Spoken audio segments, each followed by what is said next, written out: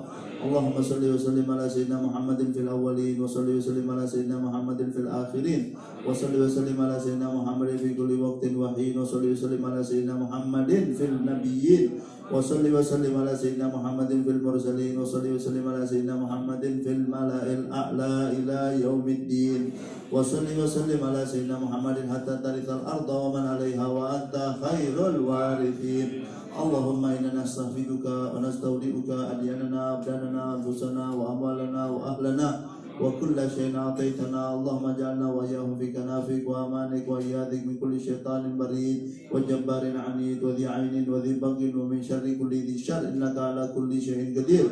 Allahumma hidna bit taqwa wal istiqamah wa a'idna min mujibatin nadama fil hal wal mal innaka sami'ud du'a. Wa sallallahu bi jalalika wa jamalika ala sayyidina Muhammadin wa ala alihi wa sahbihi ajma'in warzuqna kamalal mutabati lahu zahiran wa batinan ya arhamar rahimin ya arhamar rahimin ya arhamar rahimin bi fadli subhana rabbika rabbil izzati amma yasifun wa salamun alal mursalin walhamdulillahi rabbil alamin. Ya rabbana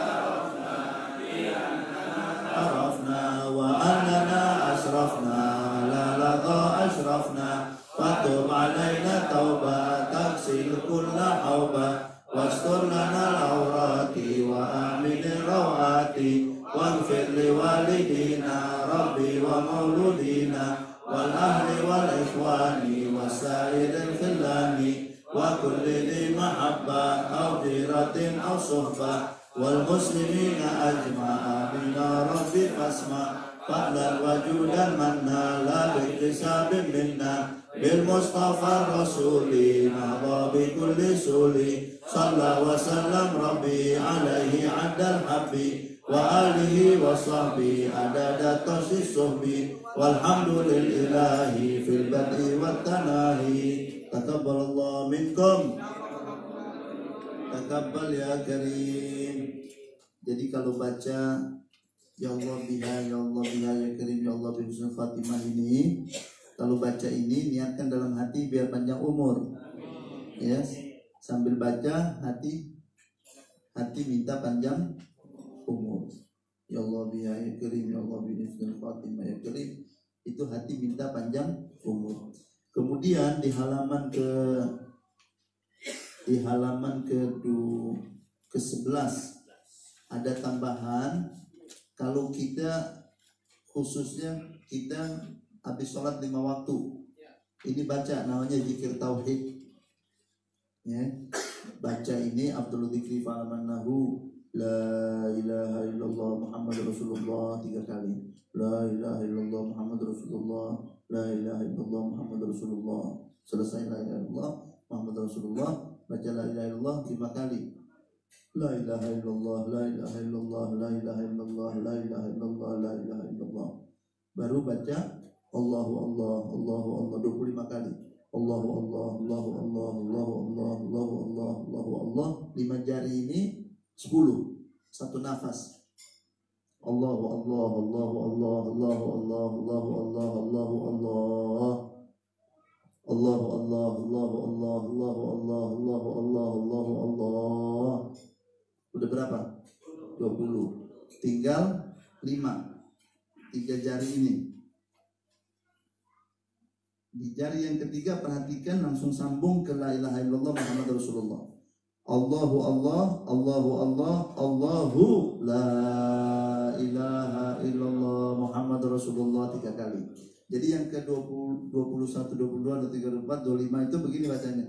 Allahu Allah, Allahu Allah, Allahu la ilaha illallah Muhammad Rasulullah, la ilaha illallah Muhammad Rasulullah, la ilaha illallah Muhammad Rasulullah. Tambahin lagi satu, ini nggak ada di sini. La ilaha illallah 1 kali, nggak pakai Muhammad Rasulullah. La ilaha illallah 1 kali, baru tambah 5 lagi. Kalimat Tuhan begitu. Setiap habis sholat 5 waktu dibaca. Namanya zikir tauhid. dari ratib ini juga, dari Sahibur Ratib Al-Habib Umar bin Abdurrahman Al-Attas. Beliau dapat dari gurunya Sahibut Tariqah, namanya Sayyid Umar bin Isa Barakwa. Ini guru Tariqah tauhidnya dia. Nah ini kita baca ringan, habis sholat 5 waktu udah selesai zikir kita yang biasa kita baca, langsung baca zikir tauhid. Abdul Dzikri falamannahu la ilaha illallah Muhammadur Rasulullah, la ilaha illallah Muhammadur Rasulullah, la ilaha illallah Muhammadur Rasulullah, la ilaha illallah, la ilaha illallah, la ilaha illallah, la ilaha illallah, la ilaha illallah 5 kali. Allahu Allah, Allahu Allah, Allahu Allah, Allahu Allah, Allahu Allah, Allahu Allah, Allahu Allah, Allahu Allah, Allahu Allah, Allahu Allah, Allahu Allah, Allahu Allah, Allah, la ilaha illallah Muhammadur Rasulullah, la ilaha illallah Muhammadur Rasulullah, la ilaha illallah Muhammadur Rasulullah, la ilaha illallah. Kalimat hati malaika. Baca Fatihah. Enggak sampai 1 menit. Tapi manfaatnya nanti waktu kita mau mati. Manfaatnya nanti waktu kita mau meninggal dunia. Kalau mulut seseorang itu sudah tidak bisa lagi berucap zikir, nanti hatinya berzikir tauhid. Hatinya juga udah menghadapi sakaratul maut, nanti ruhnya berzikir. Sehingga dia meninggal husnul khatimah. Karena dia udah latih baca zikir tauhid setiap hari 5 waktu habis sholat. Di luar lagi kalau dia lagi baca ratib, ini khusus setelah sholat. Baca terus ringan, nggak sampai 1 menit. Tapi manfaatnya nanti waktu seseorang mau meninggal dunia. La ilaha illallah Muhammad Rasulullah zikir lisan. La ilaha illallah zikir hati. Hu zikir ruh. Jadi ini udah dizikirkan dari sekarang. Jadi nanti kalau lisan nggak bisa, hati berzikir. Hati udah menghadapi sakaratul maut, ruh berzikir. Jadi dia mati dalam keadaan husnul khatimah, membaca kalimat la ilaha illallah Muhammad. Seperti Al-Habib Abdullah bin Husain bin Tahir, beliau amalannya luar biasa zikirnya. Waktu mau meninggal dunia ditalkinkan dengan la ilaha illallah. Dia buka matanya sama yang talkinkan dia. Kamu lagi ngapain? Lagi talkin. Kamu gak usah talkinkan saya. Rambut saya, darah saya, tulang saya, ruh saya lagi berzikir sekarang semua. Memang udah terlatih di masa ini sebelum masih sehat udah. Jadi nanti menghadapi sakaratul maut, insya Allah dapat kemudahan. Ini Habib Umar bin Abdurrahman Al-Attas punya satu murid namanya Syekh Ali bin Abdullah Baras. Syekh Ali bin Abdullah, masuk namanya kalau kita baca lagi. Syekh Ali bin Abdullah, ini muridnya dia. Muridnya pernah diuji sama syekhnya, sama Habib Umar. Pergi ke hutan suruh ambil kayu bakar. Begitu masuk hutan ketemu satu manusia. Dia tanya, siapa kamu? Saya Umar, Syekh Ali bin Abdullah Baras. Antum siapa? Saya Nabi Allah Khidir. Wah, dia peluk, gembira dia ketemu Nabi Khidir. Kata Nabi Khidir, kau mau minta amalan apa? Oh, terima kasih. Nggak mau minta amalan? Enggak. Saya mau kasih amalan. Terima kasih. Saya sudah punya Umar bin Abdurrahman Al-Attas. Saya sudah punya Umar bin Abdurrahman Al-Attas. Terima kasih Nabi Khidir, saya enggak. Bukan saya menolak, tapi sudah cukup yang dari guru saya. Pergi Nabi Allah Khidir, pulang Syekh Ali bin Abdullah Baras, ketemu sama Habib Umar bin Abdurrahman. Habib Umar langsung bilang, temu siapa tadi di sana? Saya ketemu Nabi Allah Khidir. Ah, bagaimana pertemuan? Alhamdulillah, saya bersyukur. Kamu gak minta amalan sama dia? Tidak. Kenapa kamu tidak minta kesempatan yang manis itu? Kesempatan kamu ketemu Nabi Khidir, kamu gak minta amalan. Dia bilang, cukup saya punya antum Umar bin Abdurrahman Al-Attas. Saya sudah cukup. Nangis Habib Umar. Langsung Habib Umar wasiat sama anak turunannya, semua sama murid-muridnya. Kalau baca ratib saya, bacakan Fatihah buat dia. Seluruh anak cucunya sampai hari kiamat harus baca Fatihah sama Umar. Ali bin Abdullah Baras. Syekh Ali bin Abdullah Baras. Habib Umar sangat cinta sama dia. Ini muridnya Habib Umar bin Abdurrahman masuk namanya di sini, dibacakan. Nah, nama orang-orang tua kita masuk juga di sini. Nama guru, muallimin, semua ada. Nih contohnya nih di Fatihah. Tsumma ila arwah walidina, itu orang tua. Kemudian arwah orang tua kami, bapak ibu kami. Wa masyayikhina, guru-guru kami. Wa muallimina, yang mengajarkan kami. Wa dzawil huquqi alaina ajmain, semua yang ada kaitan hak sama saya dibaca. Ponakan, cucu, cicit, paman, semua yang ada hak masuk wa dzawil huquqi alaina ajmain, semua dalam tanggungan saya masuk. Tsumma ila arwah amwatil mu'minin wal mu'minat, kemudian kepada seluruh awam. Jadi komplit ini. Dalam syair yang kita baca terakhir itu, ya Rabbana tarafna di halaman 18, masuk lagi di sini orang tua kita. Waghfir li walidina rabbi wa mauludina. Masuk orang tua kami, kedua orang tua kami, anak-anak kami, wal ahli, keluarga kami, wal ikhwan, saudara-saudara kami, wasairil khillan, sahabat-sahabat kami. Makanya senang bersahabat sama orang soleh. Kalau orang solehnya lagi baca doa, kita kena. Nih, dibacain terus. Wasairil khillani wa kulli di mahabbah, dan semua yang cinta sama saya, ada hubungan cinta sama saya. Au jiratin au suhbah, tetangga juga. Tetangga masuk. Jadi kalau baca ratib ini komplit, teman dapat, bapak dapat, ibu kita dapat, tetangga dapat, sahabat dapat, semua kena. Makanya baca ratib setiap hari. Baca ratib setiap hari. Kalau amalan-amalan lain jangan sembarangan. Kalau kita nggak punya amalan, mau tambah lagi dari ratib, baca Quran yang banyak. Baca selawat kepada Nabi Muhammad, itu nggak pakai guru. Nggak perlu guru kalau baca selawat. Baca Quran nggak perlu guru, baca aja. Baca selawat, baca, mau mampu baca berapa, mau mampu baca 10.000 kali, baca. Nggak ada masalah, nggak bakal ada yang buruk datang, karena Nabi yang bimbing kita. Tapi kalau amalan ini baca 2.500 kali, yang ini baca 3.000 kali, baca asma Allah sekian kali, takut nanti ada jin yang datang, kita anggap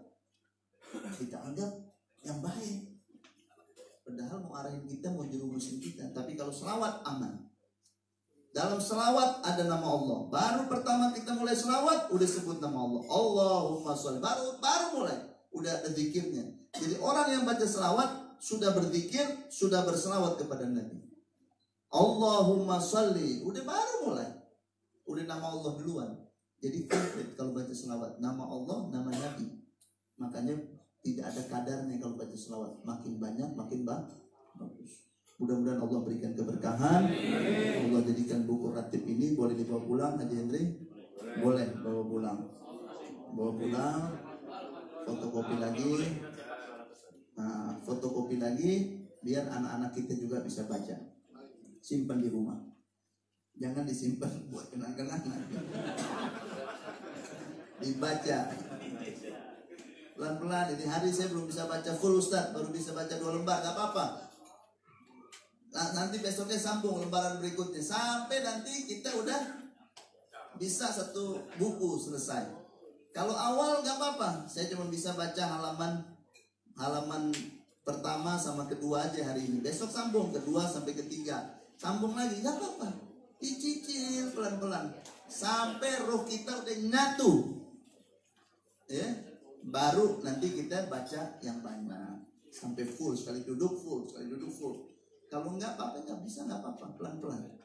Habis maghrib cuma bisa baca 3 lembar, Besoknya sambung lagi, lembar ketiga sampai ke-5. Dan belum selesai lagi, besoknya sambung lagi. Tapi dikasih tanda, nih saya baru baca sampai sini. Insya Allah berkah. Al-Fatihah.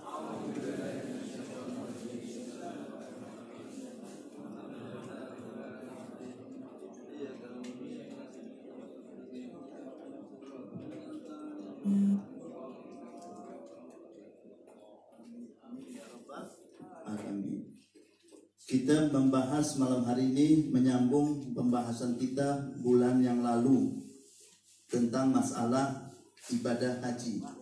Sudah sampai pada bab masalah muharramatul ihram. Hal-hal yang diharamkan ketika berihram dan apa saja denda-denda kalau seseorang itu melakukan kesalahan. Jadi kalau seseorang itu berhaji, seseorang itu berumroh atau berhaji, begitu dia melafadzkan aku niat berhaji atau aku niat umroh, itu ada larangan. Larangan itu sudah kita bahas. Nah, kalau larangan itu dilanggar, itu ada dendanya. Terbagi menjadi 4 bagian. Ada namanya denda tartib wa takdir. Ada dendanya itu sudah diurutkan, tidak boleh pindah kecuali tidak mampu. Kesalahan apa saja itu? Kesalahan seperti orang tidak niat dari mikot, pergi umroh atau pergi haji. Kalau dari Madinah itu mesti mampir di Bir Ali.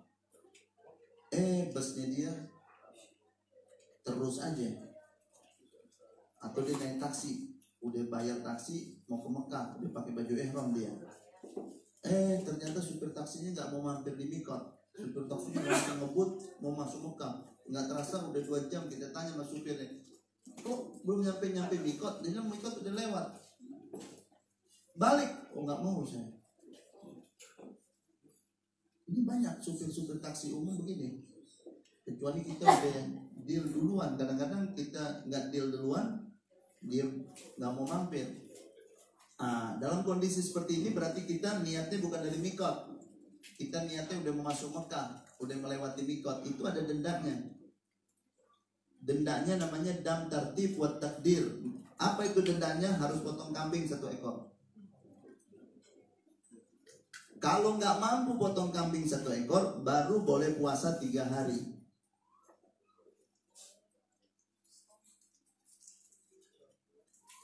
Ini namanya dam tartib wa takdir.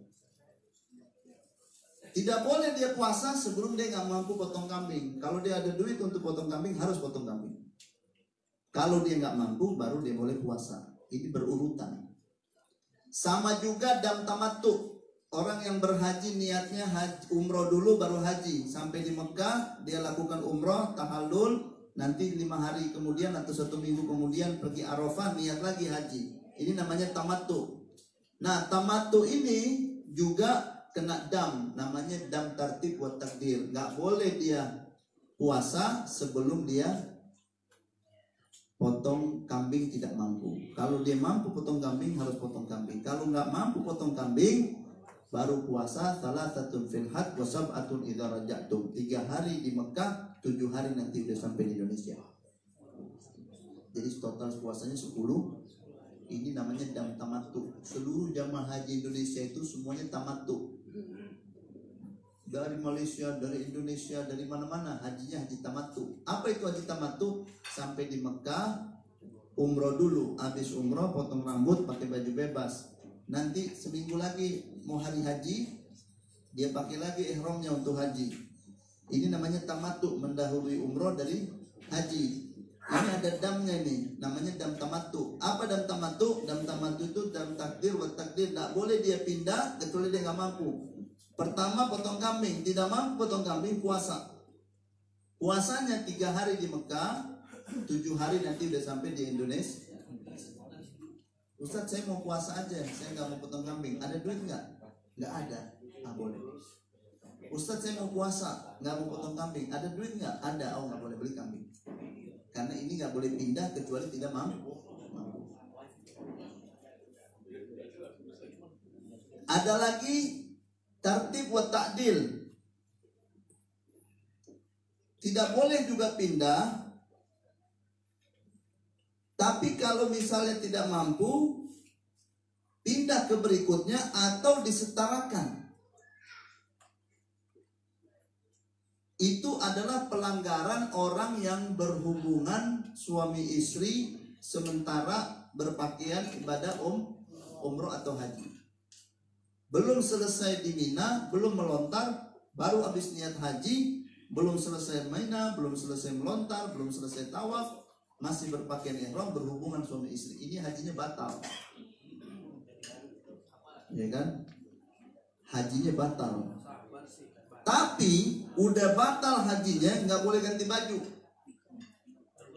Harus selesaikan itu haji. Harus pergi ke Mina, harus ke Arafah, harus Muzdalifah, harus tawaf ifadah, harus tawaf wadah. Semua rangkaian haji harus diselesaikan. Tapi hajinya udah batal. Tapi harus dia selesaikan. Karena apa? Berhubungan suami istri, belum tuntas hajinya, baru mulai niat, udah berhubungan, masih berpakaian kalau lagi berpakaian biasa berhubungan nggak apa-apa. Tapi ini cerita lagi berihram, udah pakai baju ihram, udah niat haji dalam hati, udah berlafaz, berhubungan, hajinya batal. Apa dendanya? Dendanya harus potong 1 ekor onta. Tidak mampu onta, baru sapi. Tidak mampu sapi, bayar berat itu pelanggaran itu. Ya, berat sekali. Berat sekali. Itu berhubungan suami istri di saat berhaji. Belum selesai ibadah hajinya. Yang ketiga, takhir wa takdir. Takhir ini boleh milih. Pelanggaran yang dilakukan seperti misalnya dia potong rambut. Kan dilarang. Dia potong 3 helai rambutnya. Nah 3 helai jatuh. Karena dia sengaja. Nah ini ada dendanya. Dendanya itu milih. Boleh potong kambing 1 ekor. Atau puasa 3 hari. Atau kasih makan 6 orang miskin. Setiap 1 orang miskin itu 1 mud. Boleh milih. Walaupun mampu beli kambing, mau pilih yang puasa boleh. Mampu puasa, mau pilih kasih makan orang miskin 6 orang boleh. Ini namanya dam takhir wa takdir. Pelanggaran apa aja? Potong rambut, potong kuku, ya, pakai wangi-wangian, meminyaki muka, rambut, jenggot, dia minyakin, tak boleh. Ya udah berihram, ini semua cerita udah berihram. Kalau minyak angin, obat nggak apa-apa. Nggak apa-apa minyak angin. Nggak ada orang mau pergi resepsi pakai minyak angin. Suaminya bilang, "Ma, udah pakai minyak angin belum? Mau ke resepsi." Karena dia bukan jenis wangi-wangian, dia obat. Jadi memang nggak kena hukum. Yang kena hukum itu kalau wangi-wangian. Ya. Kalau sabun nggak apa-apa. Kalau memang untuk membersihkan kotoran, tangannya berminyak, dia pakai sabun nggak apa-apa. Ya nggak apa-apa. Kecuali tangannya udah bersih. Kenapa pakai sabun? Supaya wangi. Air kena. Jadi niatnya dia pakai sabun untuk apa? Kalau misalnya dia habis makan berminyak, tangannya kotor, lalu dia pergi ke wastafel, dia pakai sabun, dia cuci, mau bersih nggak apa-apa. Tangan udah bersih, neces, dia pergi ke wastafel supaya wangi. Karena sabun itu bisa digunakan membersihkan, bisa untuk pewangi. Jadi kembali lagi kepada niat. Muqaddimatil jima istimna. Jadi pendahuluan jima itu juga kena dam. Ya kan? Misalnya dia cium istrinya, itu namanya pendahuluan hubungan, itu juga nggak boleh. Itu kena dam. Damnya dam takhir wa takdir. Boleh milih potong kambing atau puasa 3 hari atau kasih makan 6 orang miskin. 1 orang miskin itu setengah sok, nisfu sok. 1 sok itu 4 mud, jadi setengah mud. Sama juga pelanggaran hubungan suami istri tapi sudah selesai melempar. Kan dari Arafah pergi ke Mina, sampai di Mina dia ngelontar jumroh. Habis ngelontar jumroh dia botak. Habis botak dia ganti baju. Ini kan belum tawaf ifadah, belum mabit di Mina 3 hari, masih ada rangkaian haji. Nah, dia berhubungan suami istri. Nah, ini kena haram juga, tapi nggak membatalkan haji.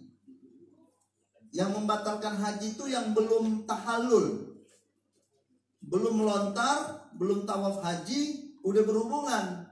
Nah, ini hajinya batal. Tapi kalau dia udah ngelontar di Mina, satu lubang dia ngelontar 7 kali, dia potong rambut, dia ganti baju, dia berhubungan sama istrinya. Ini haram, tapi tidak membatalkan haji. Pelanggaran ini kena damnya takhir wa takdir. Boleh milih, mau potong kambing boleh, mau puasa boleh 3 hari, atau mau kasih makan orang miskin. Tinggal pilih. Nggak harus puasa, tunggu nggak mampu beli kambing. Biar mampu beli kambing mau pilih puasa boleh, karena dia boleh memilih. Yang terakhir yaitu takhir wa ta'dil, yaitu orang-orang yang memotong pohon di Mekah. Dia tebang pohon di Mekah. Dia milih, boleh dia potong 1 ekor kambing, atau berapa harga kambing ini dia nilai, lalu dia keluarkan sedekah. Kalau pohon yang dia tebang itu sebesar onta, dia harus potong onta. Kalau sebesar sapi, dia potong sapi. Kalau hanya sebesar kambing, potong kambing. Ini lebih ringan lagi, boleh takdir. Nah, ini pelanggaran-pelanggaran ini semuanya diatur dalam syariat. Bahwa Allah memberitahukan sama kita semua, rambut yang saya kasih, tangan yang saya kasih, kulit yang saya kasih, itu punya saya, bukan punya kamu. Allah mau kasih tahu. Sekarang Allah buktikan. Nah, sekarang kamu berhaji pakai ihram. Kata Allah, rambut jangan dipotong. Saya yang punya rambut. Nggak ada jemaah haji berani potong rambut. Rambut saya, kenapa saya dilarang? Enggak, itu punyanya Allah. Sekarang Allah yang larang potong. Itu maknanya larangan ihram. Istri-istri kita halal kita nikahi, suami istri udah ijab kabul, udah bayar maharnya, halal kita hubungan. Allah mau bilang, istrimu tuh aku yang punya. Aku larang kamu waktu berhaji berhubungan suami istri. Gak ada 1 jamaah haji, ada 2 juta orang, gak ada yang berani berhubungan suami istri. Padahal istrinya halal sama dia, udah bayar maharnya, udah diijab, udah digobul, udah pakai undangan nikahnya. Allah yang punya. Allah mau kasih tahu, itu punya saya, bukan punya kamu. Badan kamu yang biasanya kamu oles minyak wangi semau kamu, Allah mau kasih tahu, itu badan saya yang punya. Hari ini aku larang pakai wangi-wangian. Semua jemaah haji gak ada yang berani pakai wangi. Ini hukum. Allah mau memberitahukan bahwa itu punya dia semua. Allah katakan gak boleh ada yang pakai baju berjahit. Laki-laki semua harus pakai baju ihram. 2 lembar, 2 helai, 1 bawah, 1 atas. Biar kita mampu punya beli baju model apa, Allah lagi larang. Allah mau kasih tahu sama kita bahwa aku yang punya badanmu itu. Gak boleh sembarangan pakai hiasan di badan. Ini hikmahnya larangan ihram. Sekali-sekali juga Allah mau kasih lihat kita bahwa ini kita punya, Allah punya. Allah mau kasih lihat. Sepanjang tahun kita dibebasin. Mau potong rambut bebas, mau pilih hari apa. Udah panjang rambut pergi ke salon, potong, minta model ini, model ini. Allah bebasin. Kuku mau dipotong silakan. Allah mau pakai wangi-wangian. Tapi ada saatnya Allah kasih tahu kita, tuh punya saya semua tuh. Rambut punya saya, kuku punya saya, badanmu punya saya. Allah buktikan waktu haji. Makanya Nabi waktu berhaji, Nabi Muhammad bilang, sam'an wa ta'atan. Aku melaksanakan ini semuanya karena kepatuhan. Sam'an wa ta'atan. Saya patuh dan taat kepadamu ya Allah. Ini semua milikmu ya Allah. Selalu bahasa Nabi waktu berhaji itu, aku taat dan patuh. Ini semua milikmu ya Allah. Allah gembira. Makanya orang berhaji itu dibersihin sama Allah. Allah senang. Ini hamba-hamba ini taat sama saya. Saya suruh jangan potong rambut, dia nggak potong. Saya suruh jangan potong kuku, dia nggak potong. Saya suruh jangan pakai wangi-wangian, dia nggak pakai. Yang biasanya dia minyaki rambutnya, dia minyaki dia punya jenggot, dia rapikan, dia pakai make up, dia pakai ini, dia tinggalkan semuanya karena taat sama saya. Makanya orang pulang haji itu selesai haji, Allah kasih hadiah apa? Surga. Allah bilang, nih surga untuk kalian, balasan yang pantas untuk kalian yang berhaji. Ini surgaku. Karena apa? Karena ketaatan kita. Allah gembira sama jamaah. Bayangin rambut, kita nggak berani garuk, nggak berani. Takut sama siapa? Bukan takut denda. Bukan takut denda. Orang punya duit kok. Yang punya duit nggak berani. Mau beli kambing nggak mahal, mau puasa nggak berat. Tapi dia nggak mau. Dia nggak mau. Kenapa? Karena taat sama Allah. Ada suatu orang kaya raya, multimilioner, sampai dia berhaji, dia mau langgar semua karena dianggap dia berduit.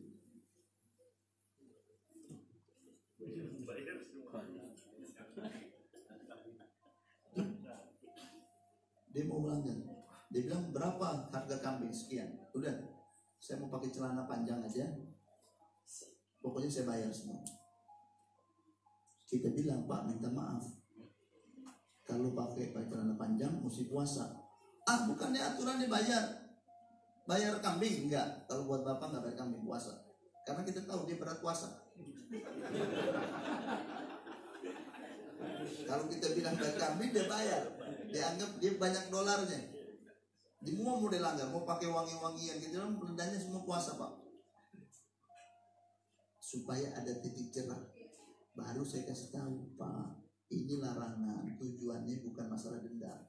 Allah nggak butuh tuh kambing kita. Allah pengen ketaatan kita sama Allah. Allah mau pertunjukkan, mau lihat kita punya ketaatan.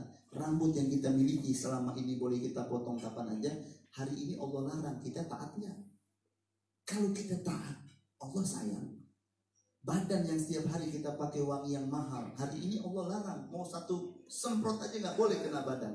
Tujuannya apa? Supaya kita taat sama Allah, supaya Allah senang. Kalau Allah sudah senang, nanti kita dapat surganya Allah. Allahumma sholli wa sallim ala sayyidina Muhammad wa ala ali sayyidina.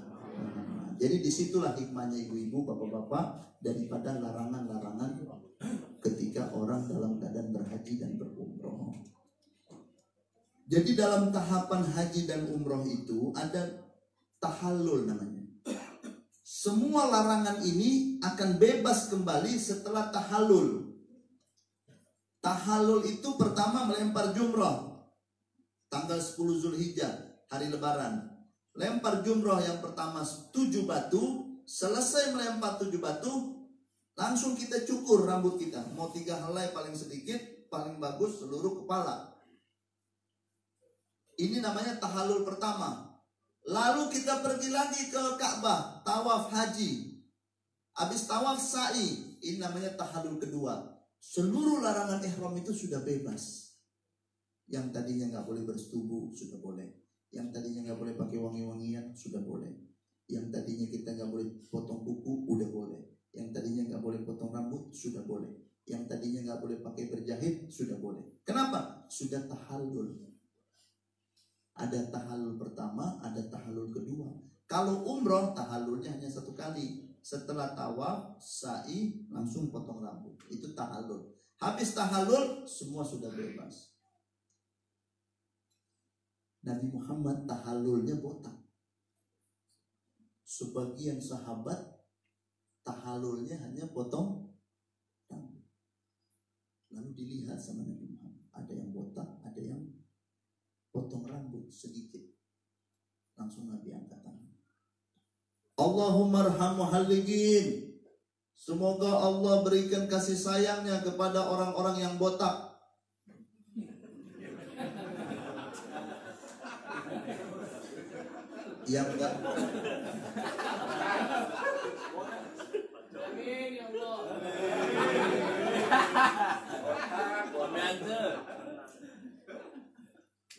botak datang menghadap Nabi, semua udah pada ngomong, kita lagi doain Nabi nih, kita cuma potong sedikit. Bagaimana ceritanya nih? Lebih baik kita menghadap Nabi. Ayo, berapa orang menghadap? Cukup satu orang mewakili. Oke, kita dengerin. Menghadap Nabi yang bilang, datang sama Rasulullah. Ya Rasulullah, tadi kami dengar Nabi Muhammad doakan yang botak. Kami ini semuanya gak botak, cuma potong sedikit. Minta didoakan juga. Nabi angkat tangan. Allahumma arham muhalligin. Semoga Allah rahmati orang-orang yang botak. La ilaha illallah.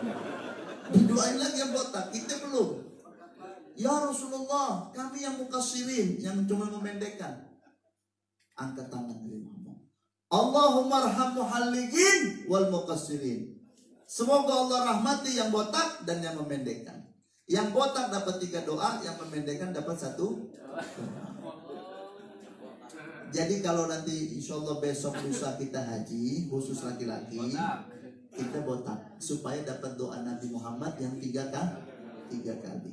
Kalau ibu-ibu jangan botak, harus izin suami, nggak boleh.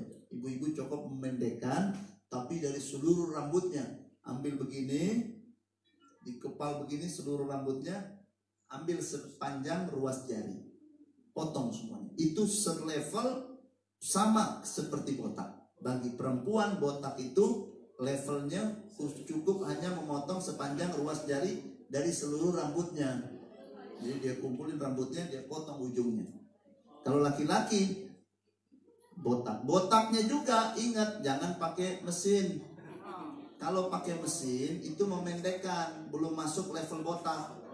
Walaupun masih ada, udah habis semua rambutnya, masih tersisa setengah senti, tetap itu bukan botak, itu memendekkan. Pahalanya bukan pahala botak, pahala memendekkan. Kapan masuk level pahala botak? Kalau disilet, dikerok. Nah, udah benar-benar nggak ada, biar setengah senti nggak ada. Nah, ini. Kalau memang kita udah botak, kita jalanin aja silet di kepala. Seakan-akan kita lagi ngebotak supaya dapat pahala botak. Misalnya kemarin kita baru umroh, lalu pergi haji masih botak, udah licin bener baru kemarin. Lalu kita mau ambil pahala botak, kita jalanin aja mesin alat cukur itu.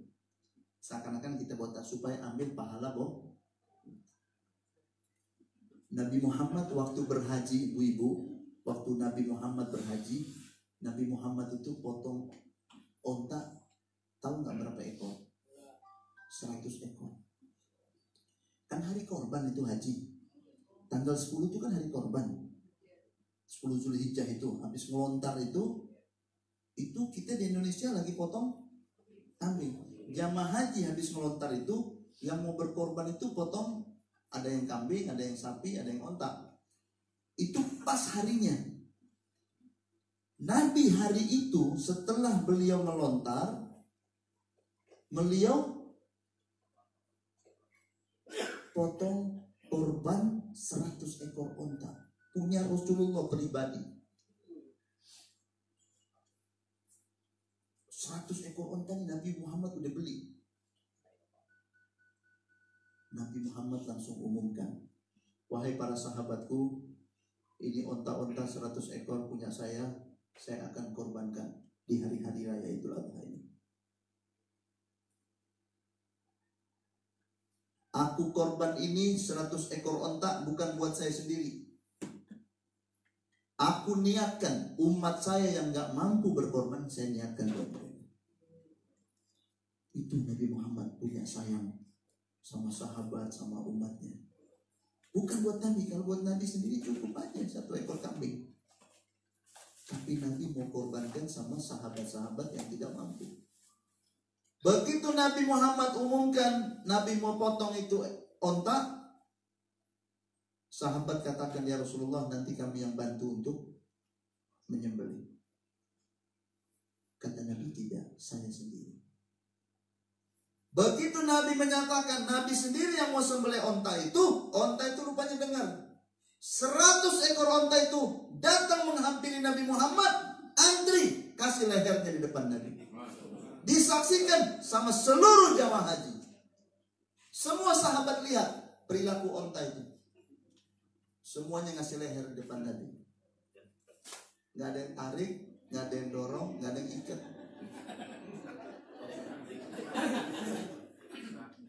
Subhanallah bapak-bapak. Kalau kita pergi ke tempat pemotongan di musim haji, itu kambing-kambing, onta-onta yang udah di karantina mau disembelih, semuanya pada nurut.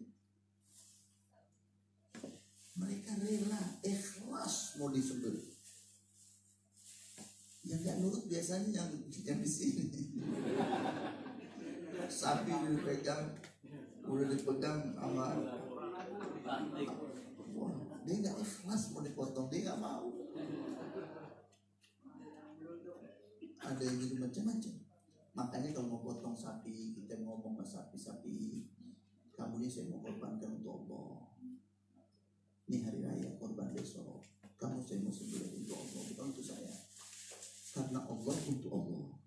Dia juga sapi-sapi begitu kadang-kadang bisa dijawab ngomong juga.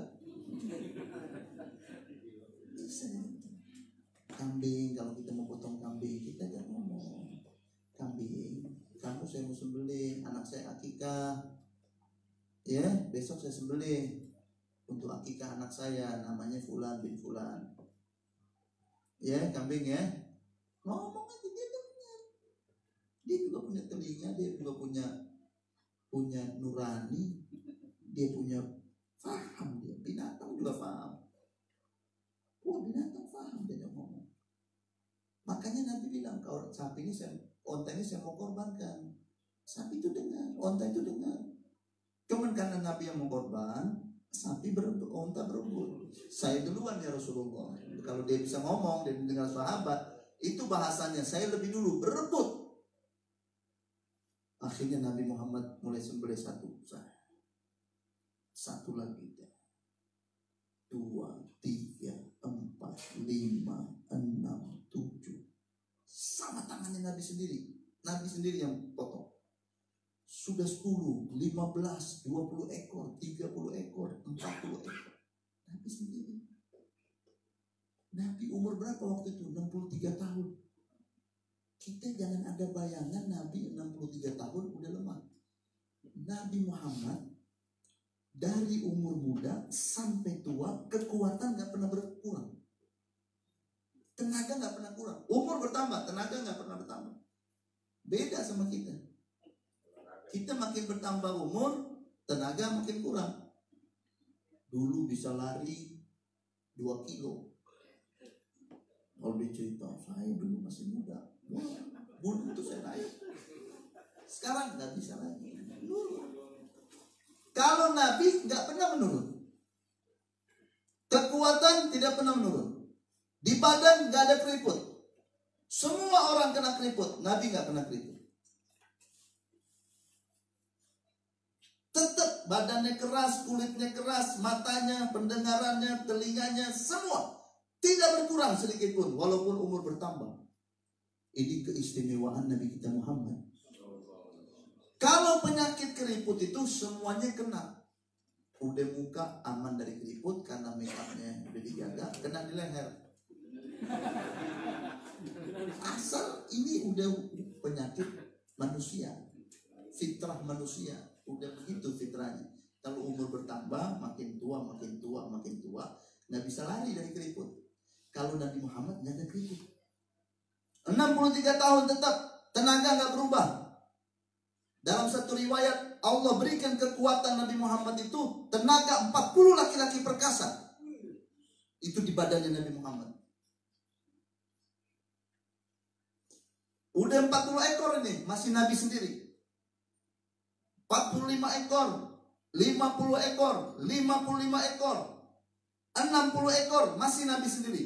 61 ekor, 62, begitu 63 selesai, Nabi panggil Sayyidina Ali. Ya Ali, lanjutkan ini. Berhenti di 63 ekor. Apa maknanya? Nabi mau kasih isyarat, umur saya sampai 63 tahun.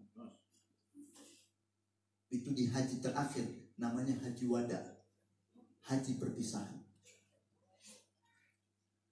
Di Bukit Arafah Nabi Muhammad bersabda, la'alli la'alqakum ba'da amikum hadza. Wahai para sahabatku, aku beritahukan kepada kalian, tahun depan musim haji kalian gak berjumpa lagi dengan aku. Ini perjumpaan terakhir. Ini haji terakhir. La'alli la'alqakum ba'da amikum hadza. Setelah tahun ini, setelah haji ini, aku tidak bertemu lagi dengan tahun haji. Ini haji terakhirku. Dan ini haji perpisahan. Jatuhnya hari Arafah itu waktu itu hari Jumat. Makanya namanya haji akbar. Haji pertama Nabi dari Madinah. Selama 10 tahun tinggal di Madinah, Nabi gak pernah berhaji. Haji pertama, dan itu haji terakhir dari Madinah. Tapi sebelum Nabi Muhammad hijrah ke Madinah, Nabi sudah berhaji setiap tahun dari kecil. Setiap hari, setiap tahun haji dari kecil.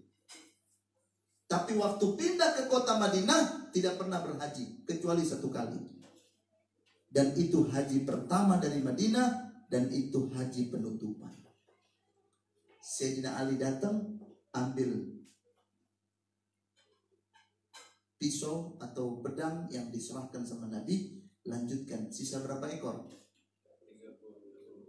37 ekor. Sayyidina Ali yang lanjutkan. Selesai, 100 ekor selesai, tuntas. Lalu Nabi Muhammad bagi-bagi itu daging. Dibagi-bagi daging. 100 ekor itu kelar dibagi sama Nabi Muhammad. Selesai. Semua dibagikan, nggak ada tersisa sedikit pun. Begitu udah selesai 100 ekor onta dibagikan dagingnya, lalu Nabi Muhammad tanya, apa masih ada yang belum dapat? Ada ya Rasulullah. Berapa banyak yang belum dapat? Kami ini semua belum dapat ya Rasulullah. Kalau begitu baik, yang sudah dapat silakan pergi, yang belum dapat merapat kemari. Yang belum dapat itu merapat. Kata Nabi, tunggu di sini, jangan kemana-mana. Nabi Muhammad masuk ke kemah. Lalu Nabi Muhammad panggil sahabat. Kata Nabi, sekarang botak kepala saya.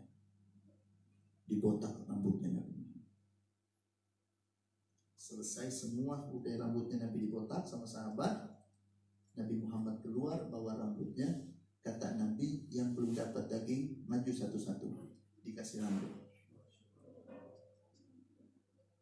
Kasih, ayo jalan. Rambutnya rusuk. Selesai ini. Tahapan yang kedua ini semua dapat rambut. Tahapan pertama dapat daging onta. Tahapan yang kedua ketemu sama tahapan pertama. Ditanya sama tahapan pertama, udah selesai pembagian onta dagingnya. Oh, kami gak dapat onta. Dapat apa? Kami dikasih rambutnya Rasulullah. Masya Allah. Kalau kami tahu, kami gak mau terima daging onta. Kami juga mau tahapan kedua. Lebih baik kita terima rambutnya Nabi daripada daging onta. Ya, namanya rezeki mau bilang apa? Emang rezeki kami ini, rezeki kalian. Wah, ini sahabat pegang rambutnya Rasulullah. Masing-masing simpan di rumahnya. Kalau sakit masukin di air, diminum airnya sembuh.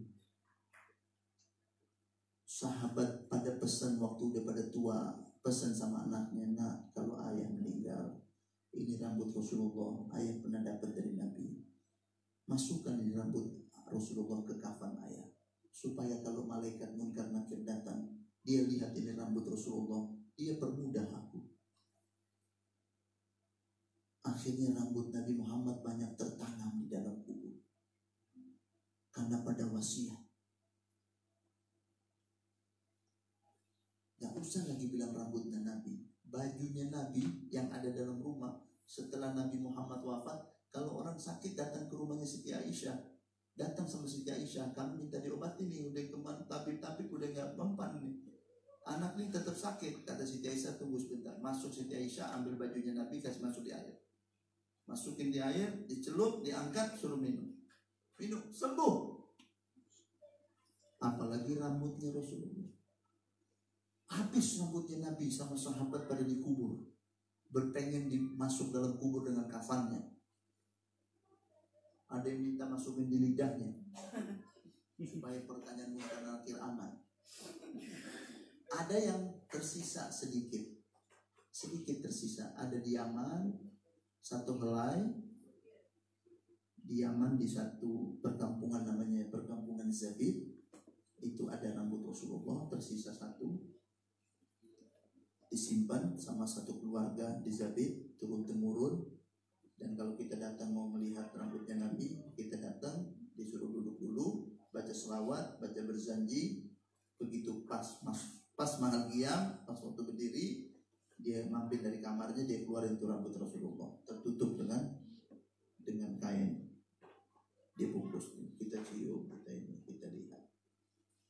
Ada juga di Madinah, satu orang keluarga pegang rambutnya Nabi Muhammad turun temurun. Kalau bulan Rabiul Awal datang, dia keluarkan itu rambut Nabi, dia masukkan di air orang, dia celup. Setelahnya dia keluarkan 1 tahun 1 kali, bulan Rabiul Awal, tanggal 12 Rabiul Awal. Ada juga di Turki, ada beberapa rambutnya Rasulullah masih ada. Tapi yang banyak itu semuanya udah dalam kubur para sahabat.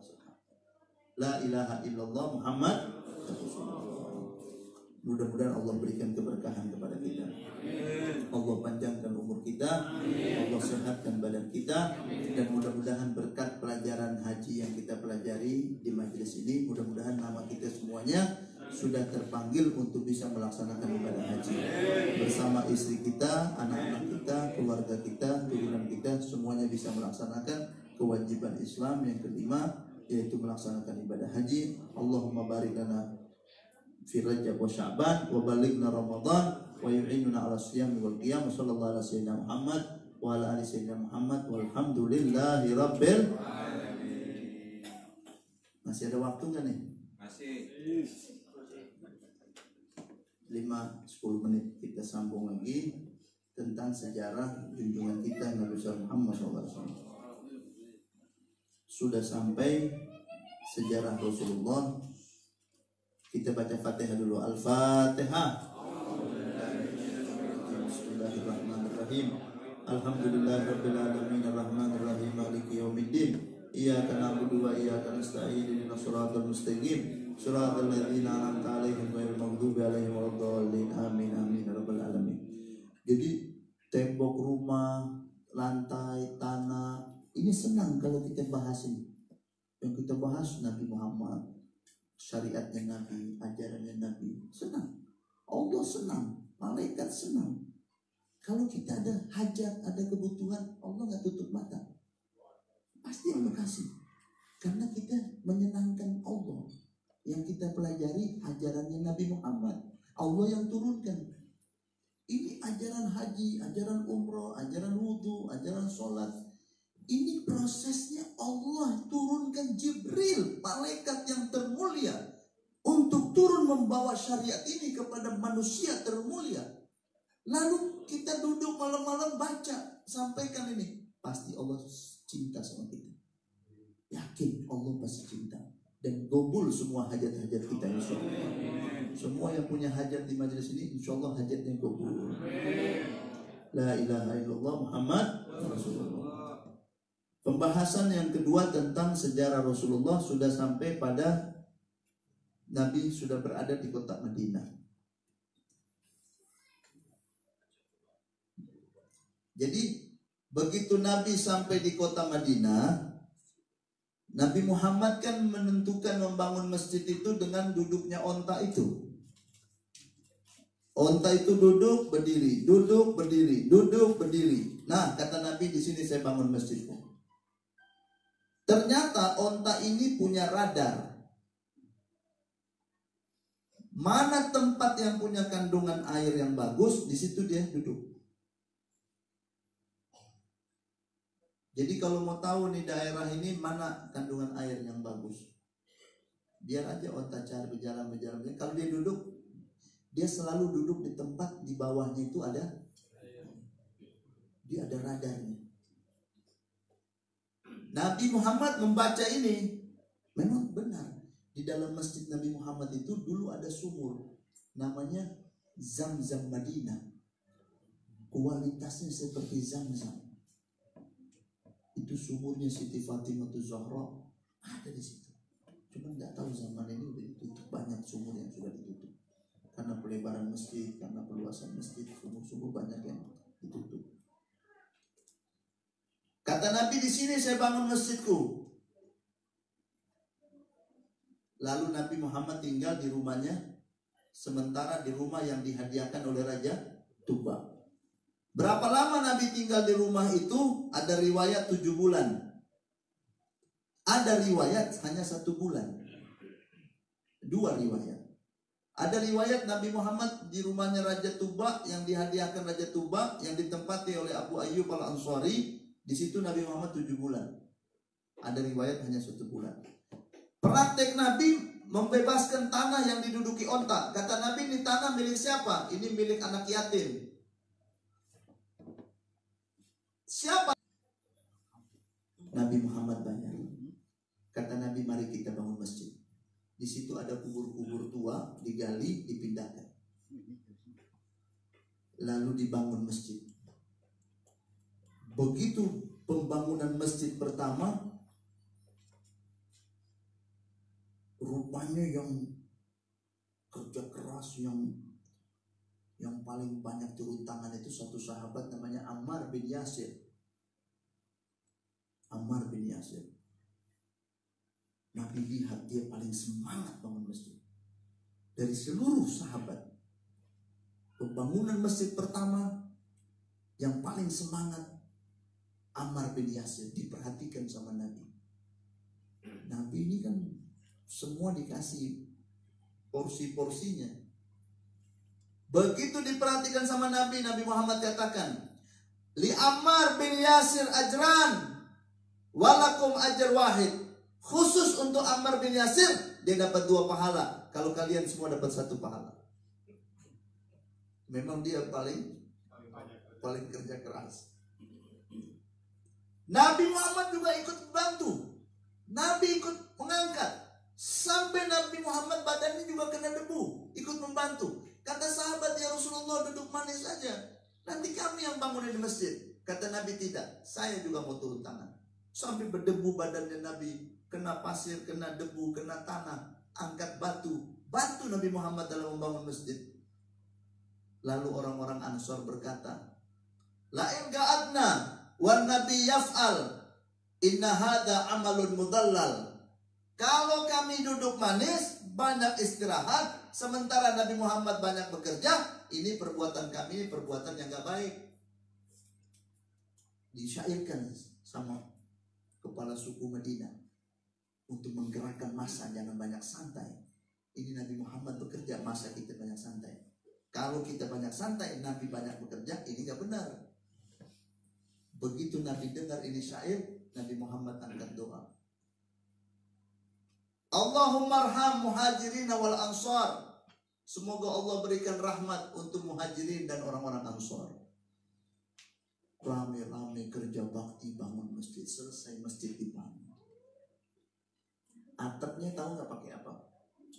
Pakai dahan pohon kurma, pelepah kurma. Tiangnya pakai batang kurma. Tanahnya masih tanah. Sederhana tapi mengeluarkan bintang-bintang dari masjid tersebut. Ada satu sahabat perhatikan Nabi Muhammad di masjidnya Nabi, kalau udah malam gelap, nggak ada lampu. Karena memang sahabat itu nggak pernah mikirin pasang lampu, lentera, nggak pernah mikir mau pasang lentera. Kenapa? Kalau Nabi masuk masjid, masjidnya terang, badannya Nabi mengeluarkan cahaya. Jadi nggak pernah terlintas mau pasang lentera. Tapi ada satu sahabat namanya Tamim Ad-Dari. Dia seorang mu'allaf, mantan pendeta Nasrani. Dia masuk Islam, datang sama Nabi. Begitu dia perhatikan masjidnya Nabi ini, kalau udah malam gelap, akhirnya dia bawa lentera ke masjid.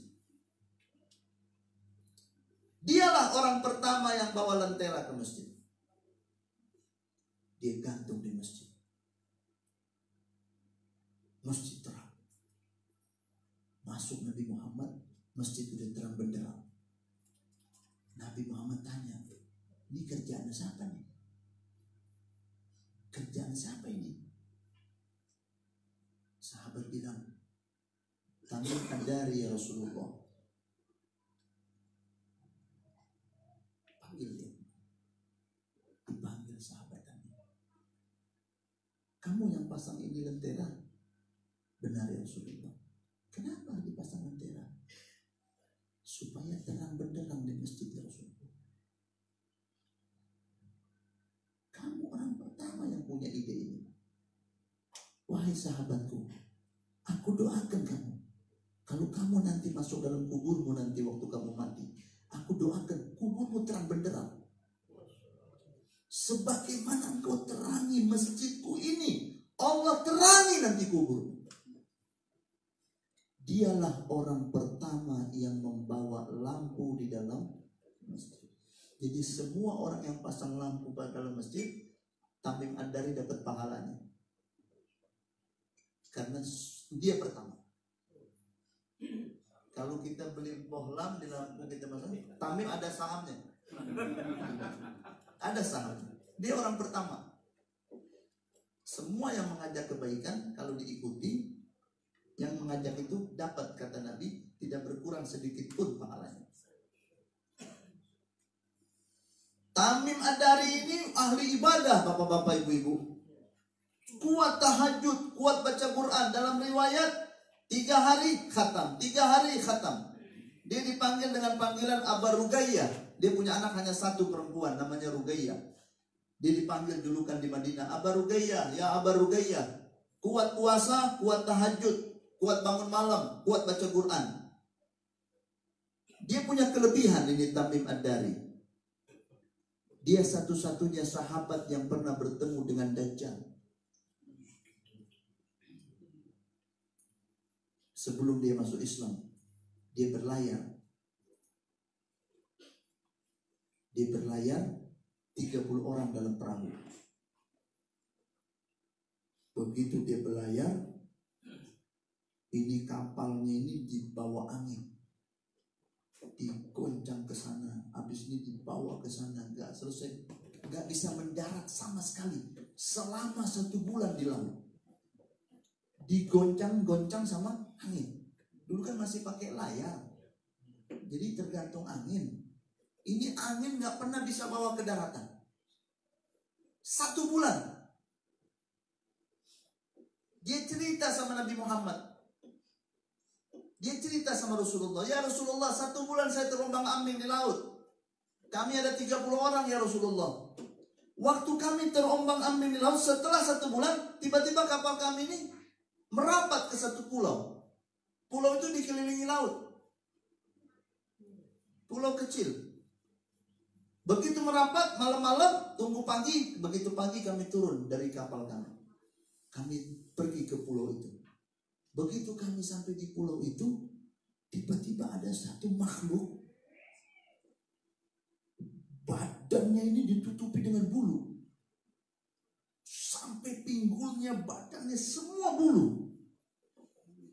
Matanya tertutup bulu. Waktu kami lihat ini makhluk, kami kaget. Aku bilang, la ilaha illallah, maksudnya dia kaget. Siapa kamu? Makhluk ini menjawab, ana jasasa. Apa itu jasasa? Tidak usah kamu tahu apa itu jasasa.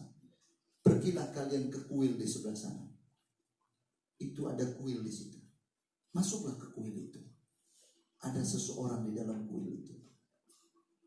Kata Tamim Ad-Dari, kata sahabat ini, kami ikuti perintah dia. Kami pergi ke kuil itu.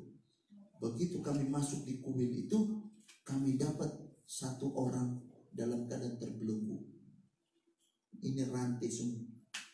Rantai dari leher nyambung ke kaki. Tangan semuanya terantai. Kami lihat, kami kaget.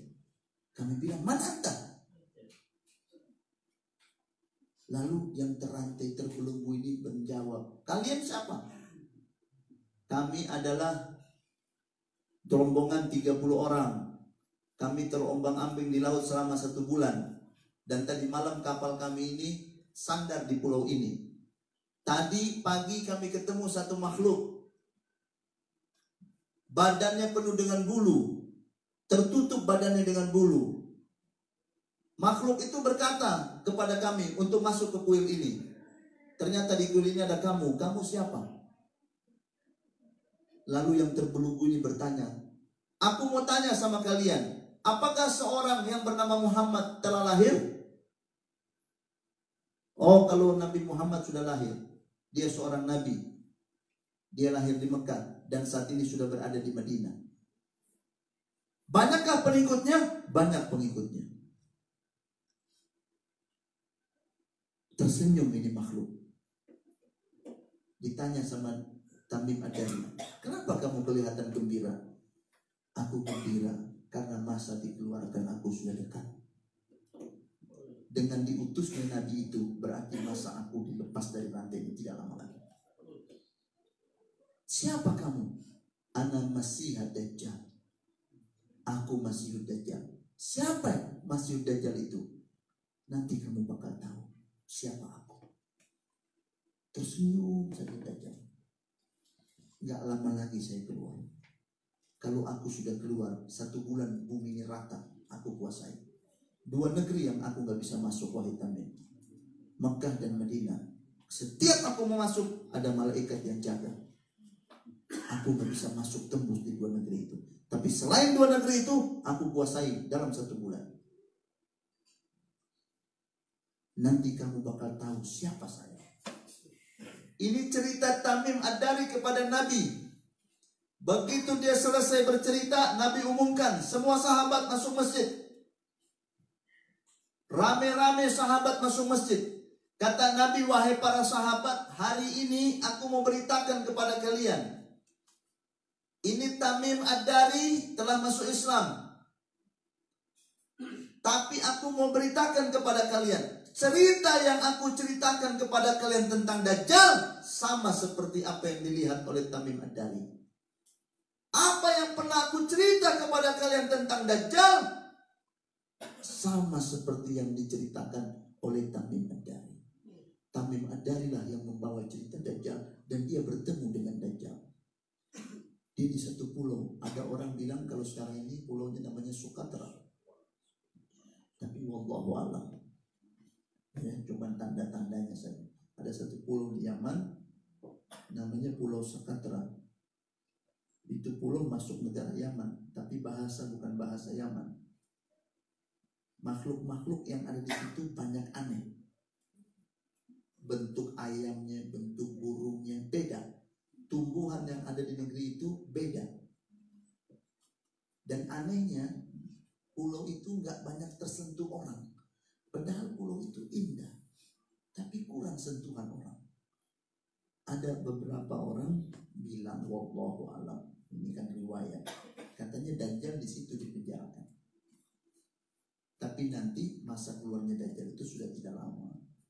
Karena Nabi Muhammad begitu sudah diutus, Dajjal udah gembira. Kata Dajjal, masa aku dikeluarkan sudah tidak lama dengan diutusnya Nabi besar Muhammad SAW. La ilaha illallah Muhammad. Nah, ini masjidnya Nabi Muhammad. Nabi bina umat di situ. Nabi Muhammad katakan, masjidi hadza wa in wasa'at ilal Yaman fahuwa masjidi. Nabi udah tahu nih, masjid yang sederhana ini bakal megah. Nabi udah lihat.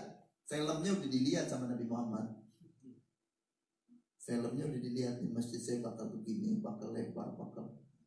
Itu kota Madinah zaman Nabi, yang masjid yang sekarang itu seluruh Madinah udah itu kan. Rumah sahabat yang tinggal di Madinah, yang disebut-sebut kota Madinah, ya itu sudah. Masjid yang ada sekarang ini, semua rumah sahabat itu ada di dalam itu. Filmnya Nabi udah lihat, jangan lagi 10 tahun kemudian, 100 tahun, 1000 tahun, 5000 tahun kemudian Nabi udah lihat, 5000 tahun yang lalu Nabi lihat.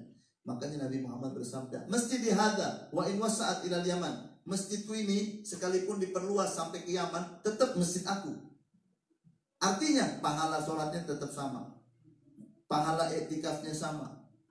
Walaupun sudah diperlu, bukan hanya yang dibangun Nabi, Itu aja masjidnya enggak.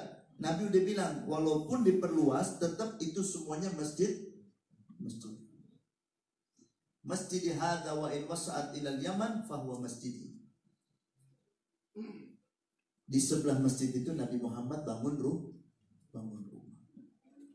Ada lagi satu pekerjaan Nabi Muhammad di kota Madinah, yaitu Nabi Muhammad mempelajari ekonomi yang berjalan di Madinah.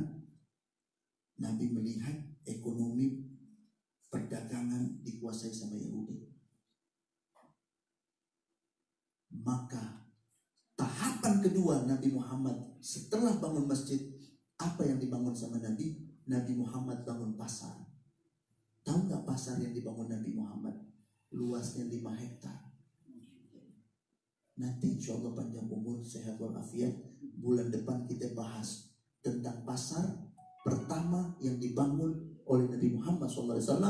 Dan disitulah peredaran ekonomi dikuasai oleh Nabi Muhammad SAW.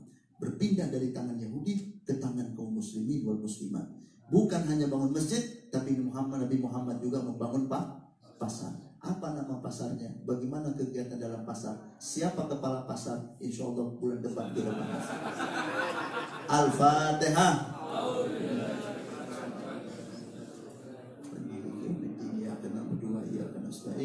Ihdinas siratal mustaqim, siratal ladzina an'amta 'alaihim ghairil maghdubi 'alaihim waladdallin. Amin. Rabbana taqabbal minna ya Rabb, innaka antas samiul alim, wa tub 'alaina ya Allah, innaka antat tawwabur rahim, waghfir lana ya Allah, innaka antal ghafurur rahim. Wa sallallahu ala sayyidina Muhammad wa ala ali sayyidina Muhammad walhamdulillahi rabbil alamin. Saya minta dibacakan ayat kursi 3 kali.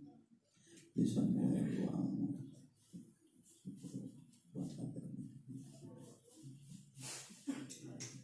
Ala hadini yakunnya salihah. Al-Fatihah. Bismillahirrahmanirrahim. Alhamdulillahirabbil alamin.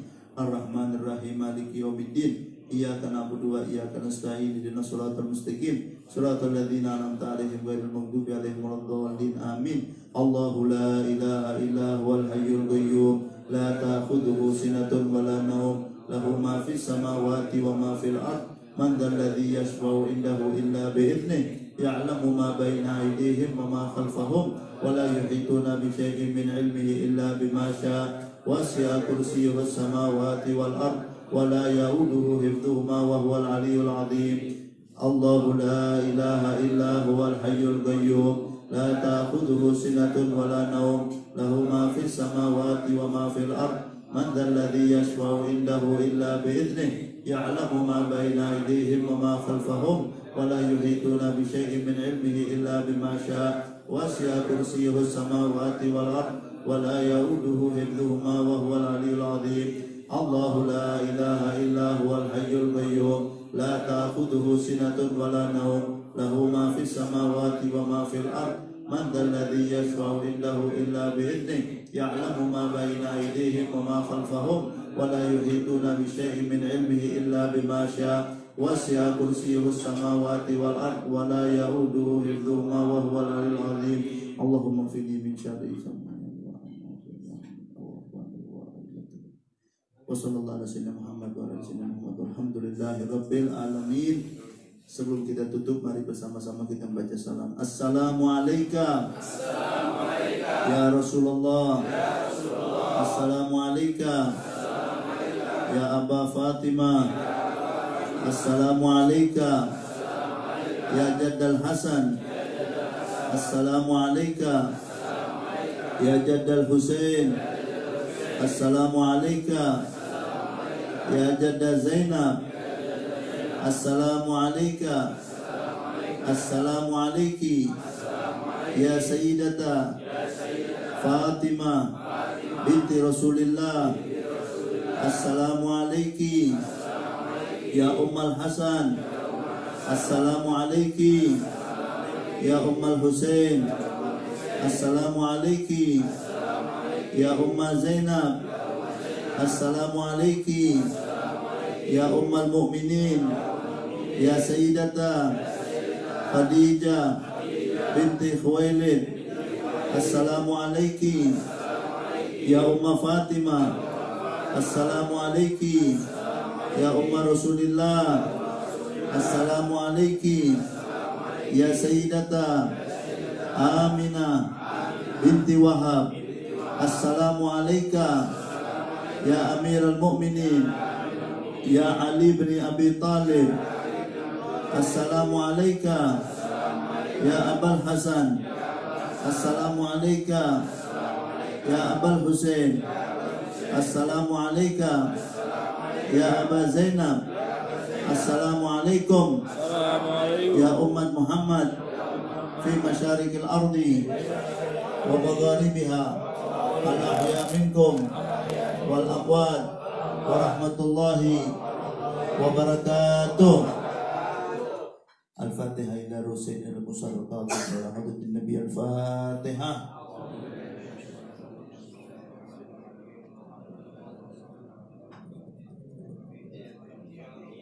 Wa sallallahu ala sayyidina Muhammad wa ala sayyidina Muhammad wal afu minkum. Wassalamualaikum warahmatullahi wabarakatuh.